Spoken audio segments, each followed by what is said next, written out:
Back at it again today. So I don't know if y'all saw the post yesterday, but I was at the gym with my friend Tyree and her niece, Tashar. And after it posted, my friend was like, yo, man, why you push that little girl so hard yesterday? I said, man, I didn't push her, I pulled her. I felt her energy. I know what she's capable of. Some of our kids don't know until you dig into their soul, you dig into their life, you dig into their world and pull it out of them. And then he says, oh, I guess you the child whisperer now. Well, call me what you want to call me. But yeah, I can motivate. I can inspire kids. That's what I do. That's what I love doing. You know, I would tell you this. Don't let them find a way out, but help them find a way in. And that's what I did with her yesterday. You know, and I told her, don't ever think about the minimum. Don't worry about the minimum. Let's shoot for your maximum first. It was a slow, you know, time getting there, but I had to ease into it because it was very intense.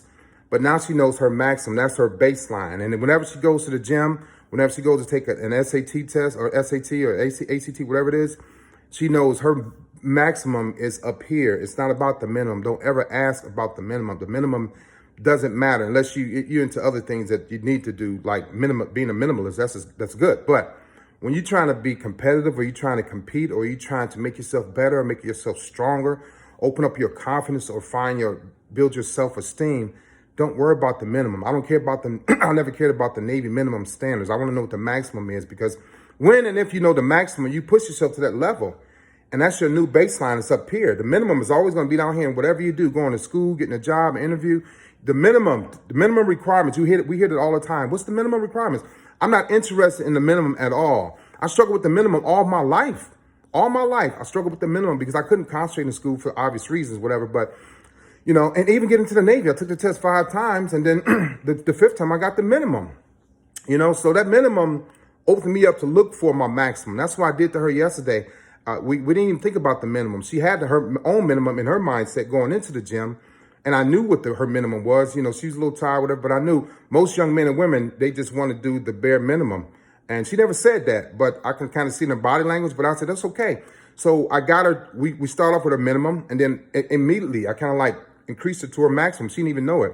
I'm not saying lie to people or trick people or fool people, but tell them what we're going to do as a baseline, and then you bump it up little by little. And even if they're on a track, a treadmill, or whatever case may be, you bump it up and don't tell them. And then you tell them the results afterwards. So now you know, and she knows, or he knows what their minimum is, but they know that they have more room to grow. They can get there. So if you allow people to come into whatever, taking a test or you know, doing work or exercise, and if you allow them to just stay at the minimum, they're not going to grow.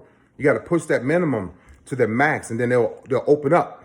And it opens up doors for plenty of other opportunities as well. When they go into a job interview, like I mentioned a minute ago, they don't want to know what the minimum requirements are for the job. You expect the maximum for yourself, and then you try to exceed that. I had a master chief in the Navy. He told me, you know, Leon, it's easy to get you from here to here, but getting you from here to here is a little tough. But we're going to get you there. So I always saw myself in here in this range, the mid-level, the low-level, you know, range. But then when I started thinking about the maximum, what I wanted out of the maximum, you know, that's where I started to shoot for. I don't believe in the minimum. You know, I believe in maximizing your potential, doing something with it, growing it, opening it up. And so then that'll lead you to do other things. And for a long time in my life, in the military and my young adult life, I thought a lot of things were hard. They weren't hard. I just wasn't applying myself. I wasn't using my strength that I have from my parents, both my parents. I wasn't using that mental strength. But sometimes it takes another person from the outside to come and say, hey, you know, I see this in you. I see that in you. Why don't you do it like this? It takes other people to see the potential in you and pull it out of you. And also when people see that you have potential and they talk about your drive and your determination, your motivation, it gives you something else to think about. You know, especially if it's somebody that you like, that you look up to, that you aspire to become, or you don't want to let down. Once you see these things in these other people, or they see these things in you, it gives you a different outlook. It gives you a different perspective of what you're capable of. We're all capable of much more than what we actually think. A lot of people are happy with the minimum. A lot of us settle. There's no need to settle. Don't let anything settle in your soul or in your DNA, ever. And I want to leave you with this. Always give from your soul deeply. Give from your soul, because I don't believe in giving from your heart. I used to, but always give from your soul deeply, because one day your heart will stop beating.